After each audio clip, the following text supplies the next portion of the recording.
अस्सलाम वालेकुम second year class. आज हमने पढ़ना है topic 13.8 from your text book. This is electromotive force and potential difference. ये इलेक्ट्रोमोटिव फोर्स जो है इसे ईएमएफ भी कहते हैं उर्फ़ आम में। अच्छा, आपके पास ये एक सर्किट है, इसमें एक बैटरी लगी हुई है जिसकी हम कहेंगे कि ईएमएफ ई है और इसके साथ एक रजिस्टर लगा हुआ है आर।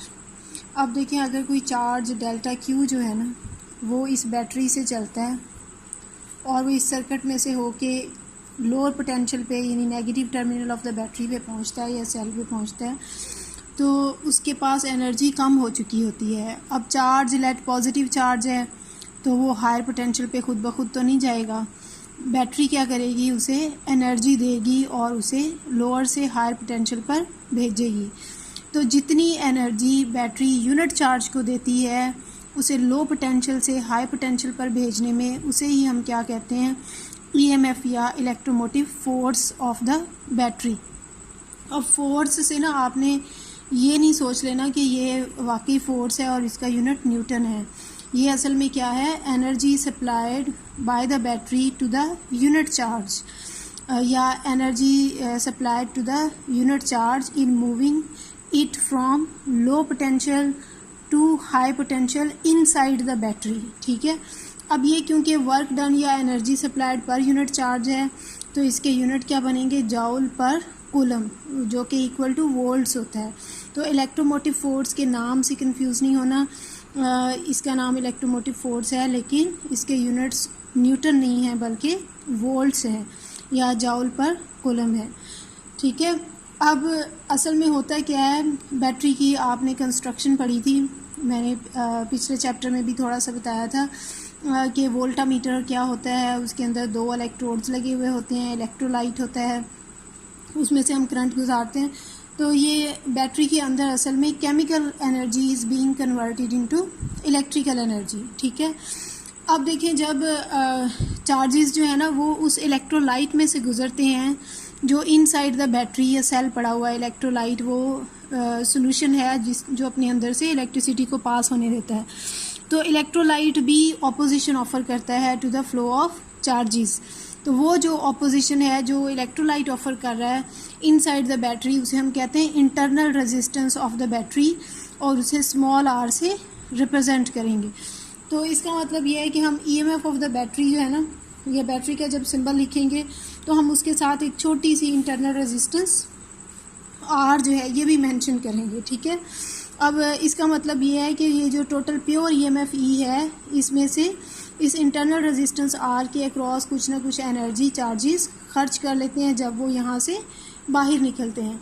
अब देखें, अगर हम इसे एक सर्किट में जोड़ दें, एक रजिस्टर आर हमने साथ लगा दिया, ये वेरिएबल रजिस्टर का साइन है, ये जो पर एरो लगा हुआ है, इसके साथ हमने वायर स्विच जोड़ दिया है इसको सर्किट में और एक वोल्ट मीटर हमने कनेक्ट कर दिया है पैरेलल टू दिस रजिस्टर जो कि मेजर करेगा potential difference across this register. तो हम देखेंगे कि जो टोटल करंट है, अब क्योंकि ये इंटरनल रेजिस्टेंस आर और ये एक्सटर्नल रेजिस्टेंस कैपिटल आर ये आपस में सीरीज़ में है। ठीक है। तो जो total resistance of the circuit है वो आर प्लस आर है। जो टोटल करंट है from Ohm's law V over R होता है यहाँ पे EMF of the battery divided by total resistance जो कि आर प्लस आर के बराबर है। यहाँ से ई को देखें तो ये इक्वल हो जाएगा, इसको इधर ले जाएं, आई दोनों से मल्टीप्लाई हो जाएगा, I R plus I R. अब इसमें से ये जो आई आर है this is terminal potential difference, यानी वो पोटेंशियल डिफरेंस जो इस रजिस्टर को मिला है, और आई आर स्मॉल आर वाला जो है ये है असल में potential drop at the internal resistance.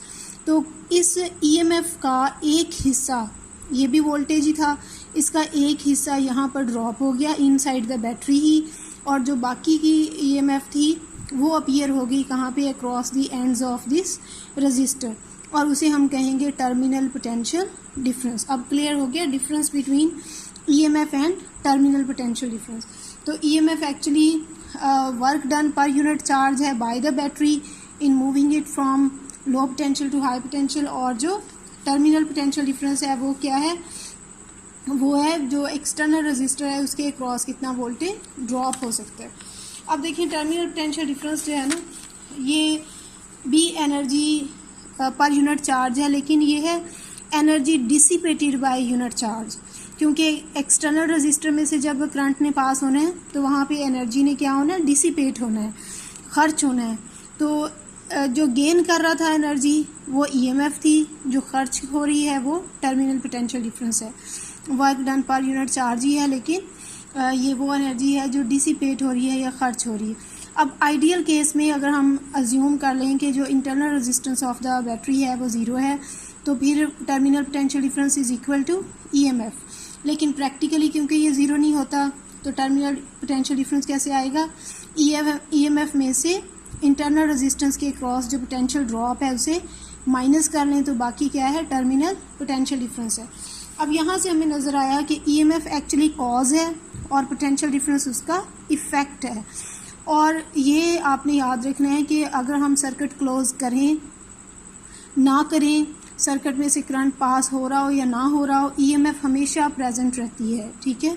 और पोटेंशियल डिफरेंस जो है ना, ये सिर्फ तभी होता है जब सर्किट क्लोज करें और करंट फ्लो हो रहा हो, क्योंकि ये energy dissipated by the charge है ना, तो एनर्जी तभी डिसिपेट होगी जब करंट फ्लो करेगा। तो ये जब सर्किट क्लोज हो रहा होगा, करंट फ्लो करेगा तो एनर्जी डिसिपेट होगी, पोटेंशियल डिफरेंस होगा। अगर करंट नहीं है सर्किट में तो there will be no potential difference across the resistor. चलें, थैंक यू वेरी मच। यहाँ तक कुछ समझ ना आई हो तो पूछ सकते हैं।